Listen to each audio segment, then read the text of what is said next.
Cyrus के चारों ओर अंधेरा और घना हो गया था। उसकी लाल चमकती आंखें हमें घूर रही थीं और उसकी काली छायाएं चारों ओर फैल चुकी थीं। हमें पता था कि अब वापसी का कोई रास्ता नहीं था। या तो हम उसे हराएंगे या फिर यही हमारी कब्रगाह बन जाएगी। अब बचकर कहाँ जाओगे? साइरस ने गहरी डरावनी आवाज में कहा। मीरा ने मेरी ओर देखा और फुसफुसाई, हमें इसे इसकी ही दुनिया में हराना होगा। बाहर ये और भी ज्यादा खतरनाक हो सकता है। रुद्र ने तलवार कसकर पकड़ ली। तो चलो इसे खत्म करते हैं। साइरस ने हवा में अपना हाथ घुमाया और चारों ओर से काले भूतिया साए हमारी तरफ झपट पड़े। वे इंसानों की चीखों की तरह आवाज निकाल रहे थे, जैसे वे दर्द और नफरत से बने हों। मैंने झुककर एक छाया के हमले से खुद को बचाया और तुरंत अपनी पूरी ताकत लगाकर एक जोरदार मुक्का साइरस की ओर मारा, लेकिन मेरा हाथ उसके शरीर से आर पार निकल गया। यह क्या था? मैंने चौंक कर कहा। यह सिर्फ एक छाया है। असली साइरस अभी तक पूरी तरह सामने नहीं आया है। मीरा चिल्लाई। तो फिर असली साइरस कहां है? रुद्र ने पूछा। तभी कमरे के बीचों बीच जमीन फटी और एक विशाल आकृति बाहर निकली। यह असली साइरस था, उसका असली रूप। उसका शरीर किसी धुएं से बना लग रहा था, लेकिन उसकी चमकती आंखों और लंबे तेज नाखूनों से पता चलता था कि वह कितना खतरनाक था। अब यह असली लड़ाई होगी, साइरस ने गहरी आवाज में कहा। उसने जमीन पर पैर पटका और पूरे कमरे में जोरदार कंपन होने लगा। छत से अंधेरा टपकने लगा, जैसे स्याही बरस रही हो। हम सब एक साथ हमला करेंगे, मीरा ने जोर से कहा। मैंने अपनी पूरी ताकत इकट्ठी की और उसकी ओर छलांग लगाई। रुद्र ने अपनी तलवार से वार किया और मीरा ने अपने हाथों से नीली ऊर्जा की लहर छोड़ी। हम तीनों का हमला एक साथ हुआ और पहली बार साइरस ने दर्द में कराहते हुए कदम पीछे हटाए। हां, हमें इसे लगातार कमजोर करना होगा, मीरा ने कहा।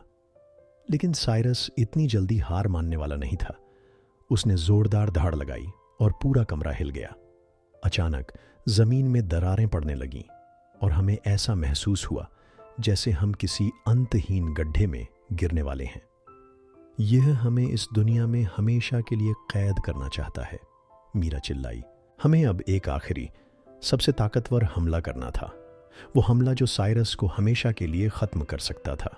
हमने एक दूसरे की ओर देखा और सिर हिलाया। यह हमारी आखिरी उम्मीद थी। पूरी जगह हिल रही थी। ऐसा लग रहा था जैसे हम किसी अंधेरे तूफान के बीच फंस गए हों। जमीन की दरारें और गहरी हो गईं और उनके अंदर से एक भयानक काली धुंध निकल रही थी जो हमें अपनी तरफ खींचने लगी। अब समय बहुत कम है, मीरा चिल्लाई। अगर हमने अभी कुछ नहीं किया तो हम हमेशा के लिए इसी अंधकार में फंस जाएंगे।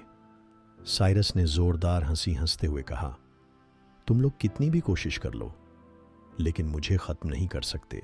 देखते हैं, रुद्र ने कहा और अपनी तलवार को जमीन पर घसीटते हुए साइरस की ओर दौड़ पड़ा।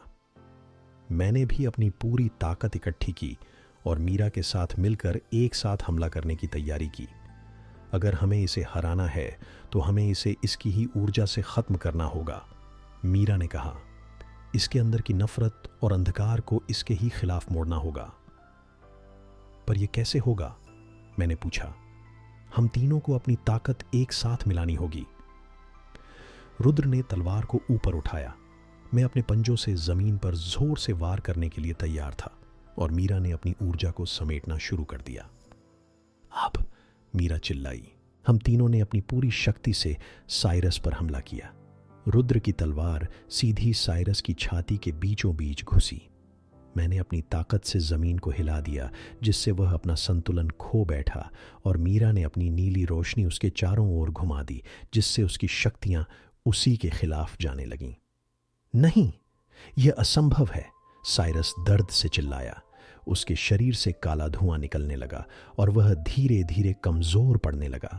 उसकी आंखों की लाल चमक फीकी पड़ गई और उसका शरीर बिखरने लगा। कुछ ही पलों में वह पूरा अंधेरा गायब हो गया।